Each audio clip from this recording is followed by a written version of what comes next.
Hello friends, இன்றைக்கி ஒரு தரமான எபிசோட் நீங்கள் பார்க்க போகிறீங்க. இது கண்டிப்பாக உங்கள் எல்லாத்துக்கும் பிடிக்கும்னு நான் நம்புகிறேன். வழக்கம் போல் இந்த வீடியோக்குள்ளே போகிறதுக்கு முன்னாடி நம்ம சேனலை சப்ஸ்கிரைப் பண்ணாமல் பார்த்துட்ருக்க நண்பர்கள் சப்ஸ்கிரைப் பண்ணி அந்த பெல் பட்டன் ஐக்கானை கிளிக் பண்ணிக்கோங்க.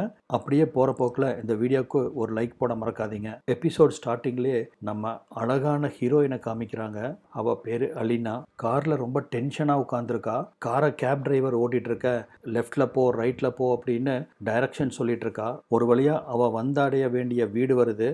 இந்த வீடு தான், இந்த வீடு தான், இந்த வீடு தான் அப்படின்னு சொல்லவும் கேட்டு வாசலில் அந்த பட்டனை அமுத்த ஆட்டோமேட்டிக்காக கேட் ஓப்பன் ஆகுது. உள்ளே பார்த்தா ஒரு பெரிய பங்களா. அந்த கேப் டிரைவர் வாயை பிளந்துடுறான். என்ன மேடம், இது உங்கள் வீடா அப்படின்னு கேட்குறான். இல்லை இல்லை, என் வீடு இல்லை. ஆக்சுவலாக அந்த வீட்டுக்கு நான் வேலைக்கு வந்திருக்கேன். இந்த பேபி சிட்னு சொல்லுவாங்க இல்லையா, குழந்தைகளை பார்த்துக்கிற ஆயா வேலை, அந்த வேலைக்கு வந்திருக்கேன் அப்படின்னு சொல்லவும், மேடம் பார்த்து மேடம், வீட்டை பார்த்தாலே பெரிய பணக்கார வீடு மாதிரி தெரியுது. கண்டிப்பாக இந்த வீட்டு பசங்கள்லாம் குட்டிச்சவராக தான் இருப்பானுங்க. நீங்கள் வேற ரொம்ப அழகாக இருக்கீங்க அப்படின்னு டிரைவர் கவலைப்பட, வாட்டவர் அவனுங்க எப்படி வேணாலும் இருந்துட்டு போகட்டும், ஆனால் எனக்கு காசு தேவை, அதுக்காக தான் இந்த ஜாபுக்கு வர்றதுக்கே நான் சம்மதிச்சிருக்கிறேன் அப்படிங்கிறா. அவன் முகத்திலேயே ஒரு படபடப்பு தெரியுது. ஒருவேளை நம்ம தப்பான வீட்டுக்கு வந்துட்டோமோ அப்படின்னு யோசிக்கிறா. இருந்தாலும் கை நிறைய சம்பளம் கொடுக்குறாங்க, பார்த்துக்கலாம் அப்படின்னு யோசிக்கிறா. கேட்ல இருந்து வீட்டுக்குள்ள காரில் வர்றதுக்கே 2 நிமிஷம் ஆகிப்போச்சு. அவ்வளோ பெரிய வீடு. ஒரு வழியாக அவளை இறக்கி விட்டுட்டு டிரைவரும் பார்த்துக்கோங்கம்மா அப்படின்னு சொல்லிட்டு கிளம்புறான். நம்ம ஹீரோயின் ரொம்ப யோசனையோடையே அந்த பங்களாவை நோக்கி நடக்க ஆரம்பிக்கிறா. போலாமா வேண்டாமா, இல்லை இப்படியே திரும்பி ஓடிடலாமா அப்படின்னு பல வகையான யோசனை அவளுக்கு. சரி போயிடலாம் அப்படின்னு திரும்பி பார்க்குறா. இவ வந்து அந்த டாக்ஸி கிளம்பி போயாச்சு.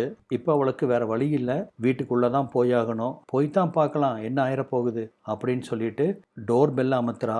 அப்படின்னு நம்ம ஹீரோயினை க்ளோஸாக காமிப்பான் பாருங்க. அவ்வளோ அழகா இருப்பா.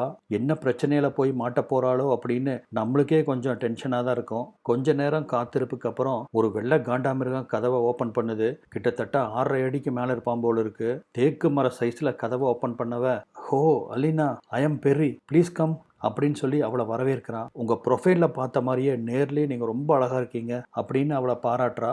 அவளும் வீட்டுக்குள்ளே நுழைய முகத்தில் ஒரு வித மர்மச்சிரிப்போட கதவை சாத்தி தாள் போடுறான். நம்ம ஹீரோயின் வேற சிக்கன் இருக்காளா, இவங்கிட்ட சிக்கி என்ன சின்ன பின்னமாக போகிறாளோன்னு தெரியல. அப்புறம் அலினா, பயணமெல்லாம் எப்படி இருந்துச்சு? நம்ம வீட்டை ஈஸியாக கண்டுபிடிச்சிருப்பீங்க இல்லையா அப்படிங்கிறான். எஸ் சார், ரொம்ப ஈஸியாக கண்டுபிடிச்சிட்டேன் அப்படின்னு அவன் சொல்ல, இந்த சார் முறைலாம் வேண்டாம், என்னை பெரியன்னு கூப்பிடு. நான் இந்த வீட்டுக்கு வெளியே தான் பெரிய பிஸ்னஸ் மேன், வீட்டுக்குள்ளே நான் ஒரு சாதாரண மனுஷன், ஸோ என்னை அப்படியே ட்ரீட் பண்ணு அப்படின்னு சொல்லவும் அலினாக்கு அவன் மேலே மதிப்பு கூடுது. இவ்வளோ பெரிய பணக்கார ரொம்ப சிம்பிளாக பேசுகிறானே அப்படின்னு என்ன சொல்கிறதுன்னு தெரியல அலினா. இவ்வளோ பெரிய வீட்டை ஏண்டா வாங்கினேன்னு யோசிக்கிறேன். பாரு, நம்ம பேசுகிறது கூட எப்படி எக்கோ ஆகுது பாரு. பத்தாவதுக்கு பசங்களுக்கு ஸ்கேட் போர்டு வேற வாங்கி கொடுத்துட்டேன். வீடு ஃபுல்லாக ரவுண்ட் அடிக்கிறானுங்க. எங்காவது எக்கு தப்பாக காலை வச்சா அவ்வளோதான், வழுக்கிட்டு போய் உழுக வேண்டியதுதான் அப்படின்னு பெரிய சொல்ல, குழந்தைகனாலே அப்படித்தானே சார், அதுக சந்தோஷமாக இருக்கிறத விட நம்மளுக்கு வேற என்ன வேணும் அப்படின்னு சொல்ல, ஓ பரவாயில்லையே, இந்த சின்ன வயசுலேயே குழந்தைகளை பற்றி நல்லா தெரிஞ்சு வச்சுருக்கீங்க அப்படின்னு பெரிய சொல்கிறான். ஆமாம் சார், எனக்கு குழந்தைங்கன்னா ரொம்ப பிடிக்கும். நான் ஒத்த ஆளாக என் தம்பியை வளர்த்து ஆளாக்குனேன் அப்படின்னு சொல்லவும், அப்படியா, உங்கள் தம்பிக்கு இப்போ என்ன வயசு ஆகுது அப்படின்னு கேட்குறான். 12 வயசு அப்படின்னு அலினா சொல்கிறா. அப்படின்னா உங்களுக்கு ஒரு 15-16 அப்படின்னு சொல்லவும், 18 ஆச்சு சார் அப்படிங்கிறா. ஓ ஃபைன், பார்த்தா 18 வயசு மாதிரியே தெரியல, ஒரு 14-15 வயசு பொண்ணு மாதிரி தான் இருக்கீங்க. ரெண்டாவது, நான் கேட்கணும்னு நினச்சேன், நீங்கள் ஏதாவது அத்லட்டிக்கில் இருக்கீங்களா அப்படிங்கிறா. ஏன் கேட்குறீங்க சார் அப்படிங்கிறா. இல்லை ரொம்ப உடம்ப சிக்குன்னு வச்சுருக்கீங்க அப்படின்னு பெரிய சொல்லவும், எங்கள் குடும்பம் அத்லட்டிக்கு செலவு பண்ணுற அளவுக்கெல்லாம் பெரிய பணக்கார குடும்பம் இல்லை. ஏன் அப்படி சொல்கிறீங்க அலினா அப்படின்னு பெரிய கேட்குறான். ஆமாம் சார், என் தம்பி பிறந்த கொஞ்ச வருஷத்துலேயே எங்கள் அம்மா அப்பா தவறிட்டாங்க. நான் ஒத்த ஆளாக நின்று என் தம்பியை வளர்த்துறதுலையே நான் சம்பாதிக்கிறதெல்லாம் சரியாக போச்சு. இப்போ கூட அடுத்த செமஸ்டருக்கு நான் பணம் கட்டணும் அப்படிங்கிறதுக்காக தான் இந்த பேபி சிட்டிங் வேலையை நான் ஒத்துக்கிட்டேன் அப்படின்னு சொல்கிறா. பரவாயில்ல அலினா, நீங்கள் ரொம்ப ஓப்பனாக பேசுகிறீங்க, எனக்கு ரொம்ப பிடிச்சிருக்கு. ஏன் உங்களுக்கு ஸ்காலர்ஷிப் எதுவும் இல்லையா அப்படின்னு பெரிய கேட்குறான். அந்த பாக்கியம் எனக்கு இல்லை சார் அப்படின்னு சொல்ல, உங்கள் கண்ணு ரொம்ப அழகாக இருக்குது, உங்கள் தலைமுடி அதை விட அழகாக இருக்குது, நீங்கள் கண்டிப்பாக அமெரிக்காவை சேர்ந்தவங்களா இருக்க மாட்டீங்க, உங்கள் சொந்த நாடு எது அப்படின்னு கேட்குறான். கேட்குறான். அதை தெரிஞ்சுக்கிற பாக்கியம் எனக்கு இல்லை சார். நான் எங்கேருந்து வந்தேன், எப்படி வந்தேங்கிறது எனக்கு தெரியாது. அதை சொல்கிறதுக்கே எங்கள் அம்மா அப்பாவும் உசுரோடு இல்லை அப்படின்னு சொல்ல, ஃபைன் ஃபைன், எனக்கு அதெல்லாம் அது ஒன்றும் பிரச்சனை இல்லை அப்படின்னு சொல்லிட்டு இருக்கவே, காலுக்கடி இருக்கிற ஒரு டாயை அலினா ரொம்ப பொறுப்பாக எடுத்து வைக்க, நீங்கள் இந்த வேலைக்கு கண்டிப்பாக சூட் ஆவீங்கன்னு உங்களை பார்த்தாலே தெரிஞ்சுது. இப்போ நீங்கள் நடந்துக்கிட்டதை வச்சு நான் கன்ஃபார்ம் பண்ணிக்கிட்டேன். உங்களுக்கு இங்கே கண்டிப்பாக வேலை கிடைச்சாச்சு அப்படின்னு பெரி சொல்கிறான். ஏன்னா அவளுக்கு ஒரு பெரிய அமௌண்ட்டு தர்றதா பெரி ஆல்ரெடி அவளுக்கு மெயில் பண்ணியிருக்கான். ஸோ இப்போ இதை வேலை கிடைச்சதுன்னா அந்த அமௌண்ட்டு கிடைக்கும். அதை வச்சு அடுத்த செமஸ்டர் ஃபீஸ் கட்டிடலாம் அப்படிங்கிற சந்தோஷம் அலினாக்கு. அப்போ தான் பெரி என்ன சொல்கிறான்னு பார்த்தீங்கன்னா, சாரி அலினா, கொஞ்ச நேரத்துக்கு முன்னாடி தான் எனக்கு ஒரு ஃபோன் கால் வந்துச்சு. நான் ஜஸ்ட்டு ஒரு 2 hours வெளியே போயிட்டு வர வேண்டியது இருக்கும். ப்ளீஸ் நீங்கள் இன்றைக்கே ஜாபில் ஜாயின் பண்ணி குழந்தைகளை பார்த்துக்குங்க. நான் முடிஞ்ச வரைக்கும் சீக்கிரம் வந்துடுறேன் அப்படின்னு சொல்கிறான். ஓகே சார், ஒன்றும் ப்ராப்ளம் இல்லை. உங்கள் ஒய்ஃப் எப்போ வருவாங்க அப்படின்னு அலினா கேட்கவும், சி அலினா, என் ஒய்ஃப் ஒரு பெரிய பிஸ்னஸ் உமன். ஒரு பெரிய பிஸ்னஸ் மீட்டுக்கு போனவ டெட் எண்டில் மாட்டியிருக்கா. கூடிய சீக்கிரத்தில் வந்துடுவா அப்படின்னு எதிர்பார்க்குறேன். பை த வே, நீங்கள் என்னோட குழந்தைகளை மீட் பண்ணுறீங்களா அப்படின்னு பெரி கேட்க, ஷூர், கண்டிப்பாக மீட் பண்ணுறேன் சார் அப்படின்னு சொல்ல, இதோ இந்த சைடில் தான் பிளேயிங் ஹால் இருக்குது, அங்கே போனீங்கன்னா என் பசங்களை மீட் பண்ணலாம். ஆனால் இப்போவே நான் உங்களுக்கு எச்சரிச்சிட்றேன், வீட்டை கந்தரகோலம் பண்ணியிருப்பானுங்க, எல்லாத்தையும் ஒரு அம்மா ஸ்தானத்துலேருந்து கொஞ்சம் சகிச்சுக்குங்க அப்படின்னு பெரி ரொம்ப கெஞ்சலாக கேட்கவும், நான் பார்த்துக்கிறேன் சார், எனக்கு அந்த அனுபவம் இருக்குது அப்படிங்கிறா. இப்போ பெரி வெளியே போக குழந்தைகளாம் விளையாண்டு முடிச்சு அதுகளெல்லாம் தூங்க வச்சுட்டு வந்த அலினா சிதறி கிடக்கிற பொம்மைகள் ஒவ்வொன்றா எடுத்து ஒரு டப்பாக்குள்ளே போட்டு பொறுப்பாக எடுத்து வைக்கிறா. அந்த சமயத்தில் தான் அந்த குழந்தைங்க வரைஞ்ச ஒரு ஓவியத்தை பார்க்குறா. அதில் அப்பா 2 குழந்தை, பக்கத்தில் ஒரு பொண்ணு, கடைசியாக மாம்னு ஒருத்தங்களை வரைஞ்சி வச்சு அதை அடித்து வச்சுருக்குங்க. அந்த டிராயிங்கை பார்த்தோன்னா அலினாக்கு ஏதோ சந்தேகம் வருது. எதுக்காக இந்த குழந்தைங்க அம்மாவோட படத்தை அடித்து வச்சுருக்குங்க அப்படின்னு யோசிச்சவ ஃபோன் எடுத்து இந்த பெரியோட ஒய்ஃபை பற்றி தேட ஆரம்பிக்கிறா. அந்த சமயத்தில் பெரி அமைதியாக சத்தம் காட்டாமல் அந்த ரூமுக்குள்ளே என்ட்ரு ஆகிறான். வெளியே போயிட்டு வர்றான். இவன் மும்முரமாக அந்த ஃபோனில் பார்த்துட்ருக்க. அப்போ தான் தெரியுது, பெர்ரியோட ஒய்ஃபு செத்து 1 வருஷம் ஆகுது. நைஸ் போல் பின்னாடி வந்த பெர்ரி, என்ன அலினா படிச்சுட்டு இருக்கீங்க அப்படின்னு அவள் படிக்கிறத பார்த்து டென்ஷனாக கேட்கவும், மீன் மாதிரி துள்ளி குதிச்சிட்றா அலினா. பயந்துட்டா பாவம். நீங்கள் என்கிட்ட பொய் சொல்லி என்னை ஏமாத்திட்டீங்க, தள்ளுங்க, நான் உடனே வெளியே கிளம்புறேன் அப்படின்னு அவள் படபடப்பாக கிளம்பி போக ட்ரை பண்ண, ஒரு நிமிஷம் அலினா, ஒரு நிமிஷம், நான் சொல்கிறத கொஞ்சம் கேளுங்க. நான் உங்களை ஏமாற்ற ட்ரை பண்ணல. என் ஒய்ஃபு சடனாக இறந்துட்டாங்க.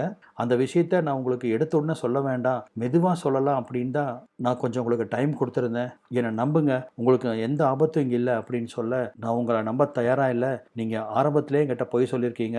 இன்னும் என்னெல்லாம் பொய் சொல்ல போகிறீங்கன்னு எனக்கு தெரியாது.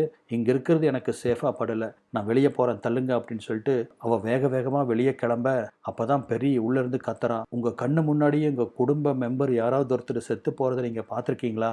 நான் பார்த்துருக்கேன். என் கண்ணு முன்னாடியே என் குழந்தைகளை என்கிட்ட ஒப்படைச்சிட்டு என் மனைவி இறந்து போகிறத நான் பார்த்துருக்கேன். அந்த வலி என்னங்கிறது எனக்கு தெரியும். அந்த வலியை மனசுக்குள்ளே போட்டு பூட்டி வச்சுட்டு தான் நான் வாழ்ந்துட்டு இருக்கேன். நீங்களும் அம்மா அப்பாவை இழந்திருக்கீங்க. அந்த வலி என்னங்கிறது உங்களுக்கும் தெரிஞ்சிருக்கும் அப்படின்னு சொல்லவும், இந்த வார்த்தையை கேட்ட அலினா போகாமல் அப்படியே நிற்கிறா. பார்த்தா இங்கே அந்த பெரிய சோஃபாவில் உட்காந்துட்டு புழு புழுன்னு அழுகிறான். டாக்டர் எவ்வளவோ சொன்னார், உங்கள் ஒய்ஃபோட உடம்பு தாங்காது, இந்த குழந்தைகளை பெற்றுக்க வேண்டான்னு சொன்னார்.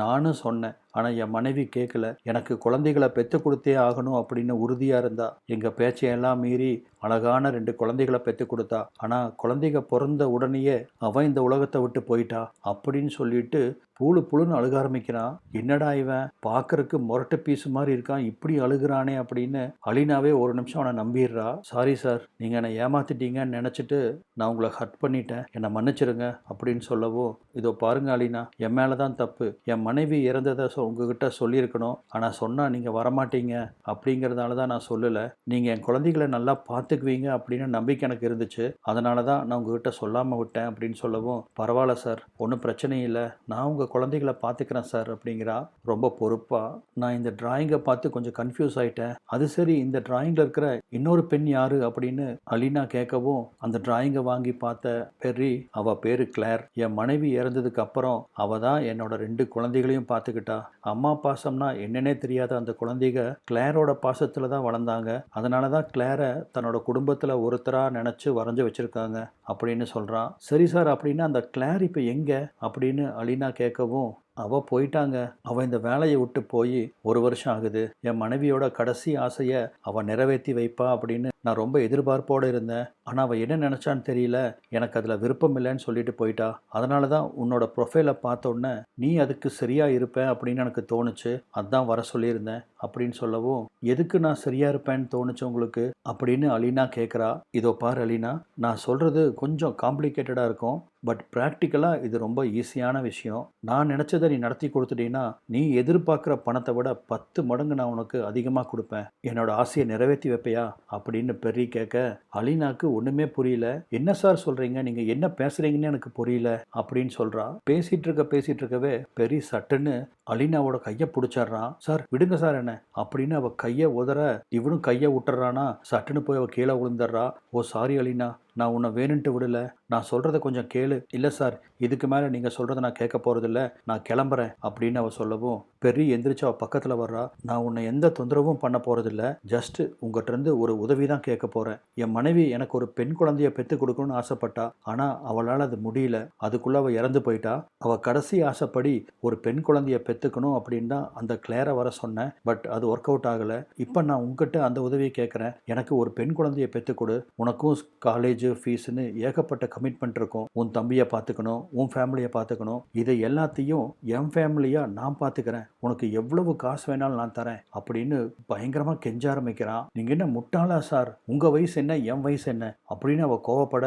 இதோ பாரு கோவப்படாத, கொஞ்ச நேரத்துக்கு முன்னாடி நீ தான் சொன்ன உன் தம்பி தான் உனக்கு உலகம்னு சொல்லி. உன் தம்பியை ஒரு பெரிய போர்டிங் ஸ்கூலில் சேர்த்தி நல்ல எஜுகேஷன் கிடைக்கிறதுக்கு நான் உதவி செய்கிறேன். அதே போல் உனக்கு காலேஜ் ஃபீஸ் எல்லாத்தையும் நான் கட்டுறேன். நீ காலேஜுக்கு போயிட்டு வர்றதுக்கு காரு, நீ இஷ்டம் போல் செலவு பண்ணுறதுக்கு பணம், உனக்கு என்ன வேணும் கேளு, நான் தர தயாராக இருக்கேன் ப்ளீஸ் அப்படின்னு அவன் பயங்கரமாக கெஞ்ச ஆரம்பிக்கிறான். இது என்னடா புது சிக்கலாக இருக்குது அப்படின்னு என்ன பண்ணுறதுன்னு தெரியாமல் திருன்னு முழிச்சிட்டு நின்றுட்டு இருக்கா. அவ்வளோதான் அலீனா, நான் உங்ககிட்ட சொல்ல வேண்டியதெல்லாம் சொல்லிட்டேன். இதுக்கு மேலேயும் உனக்கு விருப்பம் இல்லைன்னா நீ தாராளமாக கிளம்பலாம் அப்படின்னு அவன் திரும்பி நின்றுக்கிறான். அலீனாவும் யோசிச்சு பார்க்குறா, இவன் ஒரு குழந்தை தானே கேட்குறான், அதை கொடுக்கறது மூலமாக நம்ம வாழ்க்கையே மாறப்போகுது, நம்ம வறுமையிலிருந்து மீண்டு வர இது ஒரு நல்ல சான்ஸாக தெரியுது அப்படின்னு யோசிக்கிறா. நான் இதுக்கு சம்மதிச்சா எனக்கு எவ்வளவு பணம் தருவீங்க சார் அப்படின்னு அவள் கேட்கவும், இதை கேட்டு பெரிய சந்தோஷப்படுறான். வா அப்படின்னு அவளை கையை பிடிச்சி மாடியில் இருக்கிற அவன் பெட்ரூமுக்கு கூட்டிகிட்டு போகிறான். இதோட இந்த எபிசோடு முடியுது. நான் சொன்ன மாதிரியே இந்த வீடியோ உங்களுக்கு பிடிச்சிருக்குன்னு நம்புகிறேன். வீடியோ பார்த்ததுக்கு நன்றி.